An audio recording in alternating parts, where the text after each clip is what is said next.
Hey guys, it's Jake Mace with PhoenixLongevityArts.com, and it's weekend weapons. And so it's Saturday and it's the day we're gonna do weapons kung fu. And in this particular video, we're gonna talk about throwing weapons. I got a few daggers here and a couple of needles. And I prefer to throw the needles. I think they throw really well. These are some very small, kind of just training daggers.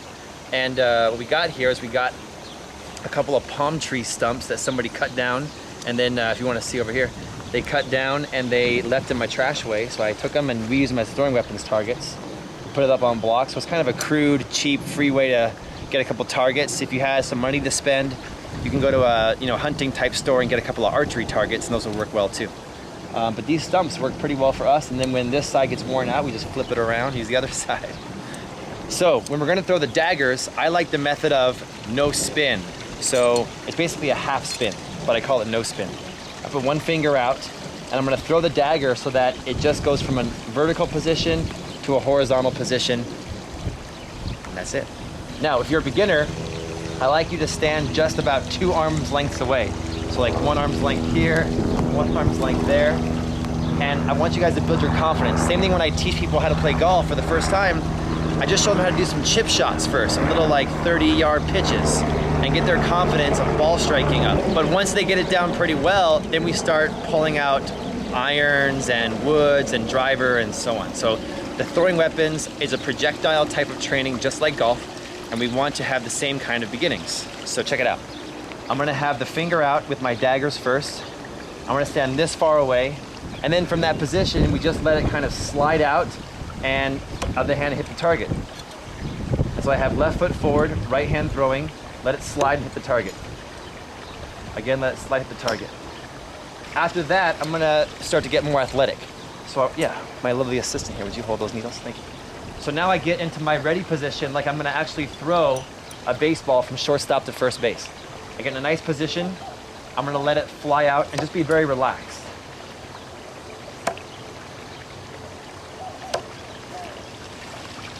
And they should be in the target hard enough so that it's kind of hard to pull out. And then what I want you guys to do is I want you to land 10 in a row before you step back at all. So if you fail on any of the 10 in a row, start all over again. So what happens is that on the 9th and 10th throws, you start to get a little bit nervous. And that's what we want. We want to practice that nervous feeling because that's what it will be like in real life. So I'm standing in my good 2 arms length back position, my fingers out. My wrist is pronated, and I'm gonna let the knife slide out and go from a vertical position to a horizontal position 10 times in a row right in front of you guys. So let me have you guys count for me. 1, 2, 3. Keep counting. 4, 5, 6,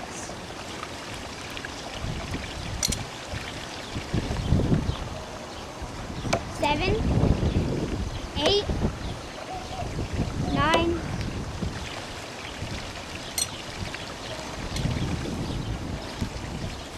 and 10. So now I deserve the right, thanks for counting. I deserve the right to step 1 step back behind my lovely friend here. The cool thing about these acacia willow trees is that they're a desert tree. I never water them. And they just live off native rain and they're edible pods. It's pretty cool. Then I go back this far and try for 10 more at this distance.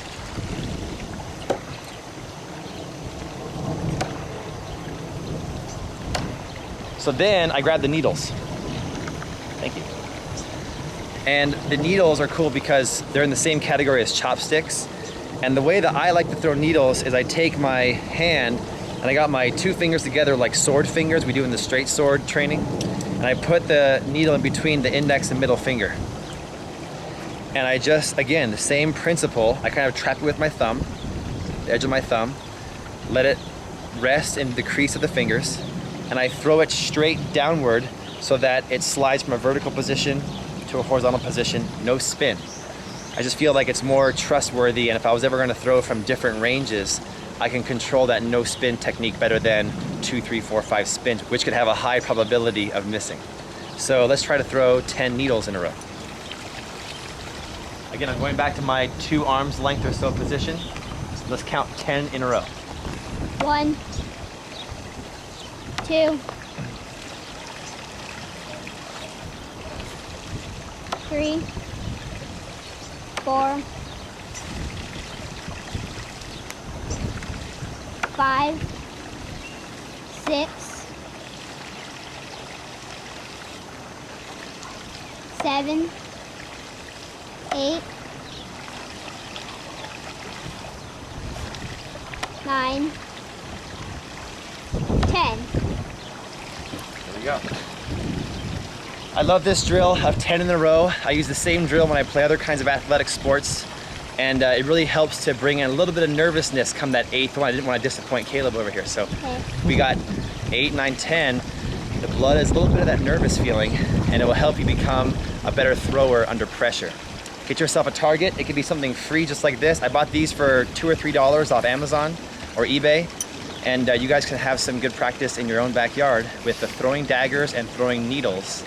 And I will see you back here next time. Let me know in the comments below what your favorite weapon to throw is and what your favorite hand position is to hold daggers or needles and how you enjoy throwing your weapons. There's different ways to do it.